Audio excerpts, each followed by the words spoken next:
Hi అండి, అందరికీ నమస్కారం. నేను మీ యమున. ఇవాళ మన క్విక్ రెసిపీస్ ఇన్ కిచెన్లో మునగాకు పప్పు చేద్దామండి. ఇది ఆషాఢంలో ఎక్కువగా వాడే ఆకుకూర కూడా, ఇంకా మన ఆరోగ్యానికి మేలు చేసే ఆకుకూర కూడా అండి.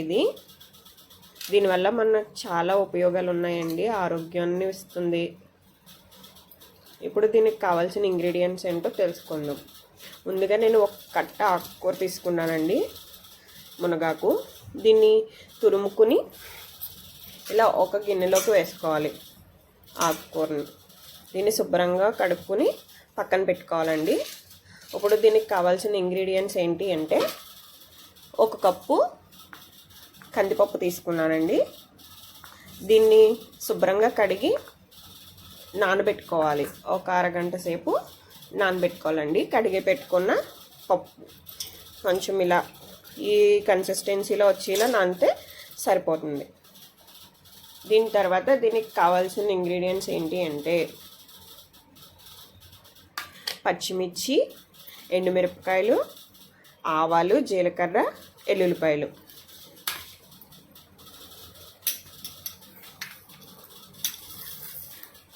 తర్వాత సాల్ట్, కారం, పసుపు. స్టవ్ వెలిగించుకుని మనం ముందుగా నానబెట్టుకుని పెట్టుకున్న కందిపప్పుని స్టీమింగ్ చేసుకుందాం. కొద్దిగా పప్పు ఉడికిన తర్వాత పచ్చిమిర్చి,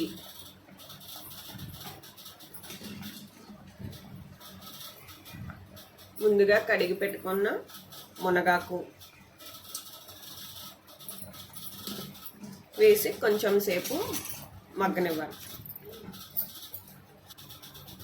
కొంచెం ఉప్పు,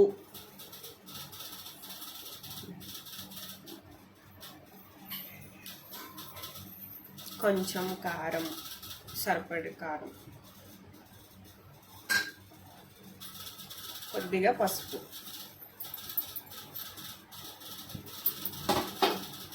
వేసిన తర్వాత ఒకసారి పైకి కిందకి కలుపుకొని అంతా కలిసేలాగా ఒకసారి కలుపుకుందాం.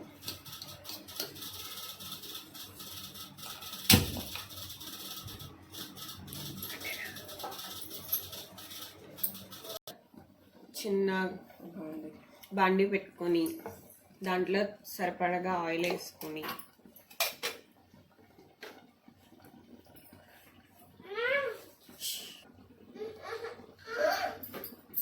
ఆయిల్ మగ్గిన తర్వాత ఎల్లుల్లిపాయ,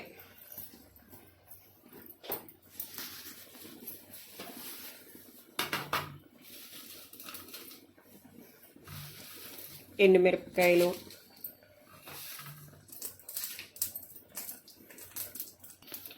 మినపప్పు, జీలకర్ర, ఆవాలు, కొంచెం కరివేపాకు. మనం పోపు పెట్టుకున్నాం కదండి కడాయిలో, ఆ పోపునంతటిని ఆ పప్పులో వేసేసి ఒకసారి గరిటెతో మొత్తం పప్పునంతా ఇలా కలుపుకోవాలి.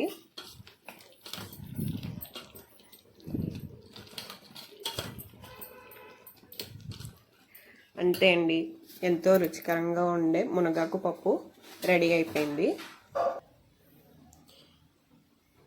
ఎంతో టేస్టీగా ఉండే మునగాకు పప్పు రెడీ అయిపోయిందండి. ఇప్పుడు ఈ మునగాకు పప్పు వల్ల మనకు వచ్చే మునగాకులో iron, calcium, vitamin A, C, protein ఎక్కువగా ఉంటాయండి. ఎముకలకి, మన కళ్ళ కింద నలుపు తగ్గడానికి ఇది ఎంతో ఉపయోగపడుతుందండి. దీన్ని కందిపప్పుతో కలిపి వండడం వల్ల ఫైబర్ ఇంకా విటమిన్ బి అందుతుందండి. మన ఒంట్లో ఉండే విటమిన్ సి వల్ల, ఈ మునగాకులో ఉండే విటమిన్ సి వల్ల మనకి రక్తహీనతను కూడా తగ్గిస్తుంది. జీర్ణక్రియ, ఇంకా గ్యాస్ ట్రబుల్స్, మలబద్ధకాన్ని కూడా తగ్గిస్తుందండి. ఇది షుగర్ ఉన్న వాళ్ళకి హెల్ప్ చేస్తుంది. బట్ ఒకసారి డాక్టర్స్ని సజెస్ట్ చేసి వాడడం బెటర్ అండి, షుగర్ ఉన్న పేషెంట్స్. ఇంకా మునగాకుని ఎక్కువగా ఉడికించకూడదండి. మనం 80% కందిపప్పుని ఉడికిస్తే వెంటనే మునగాకు వేసి కొంచెం సేపు మగ్గనిచ్చి దించేసుకోవాలండి. ఇది పాలిచ్చే తల్లులకు కూడా ఉపయోగపడుతుందండి. దీనివల్ల చాలా ఉపయోగాలు ఉన్నాయి. ఇది ఒక ఆషాఢంలోనే కాదండి, మిగతా ఏ రోజుల్లో అయినా దీన్ని వండుకుని తినచ్చు ఈ పప్పు. థ్యాంక్ యూ సో మచ్ అండి. నా వీడియో కనుక మీకు నచ్చినట్లయితే లైక్ చేసి, ఫాలో చేసి, సబ్స్క్రైబ్ చేసుకోండి.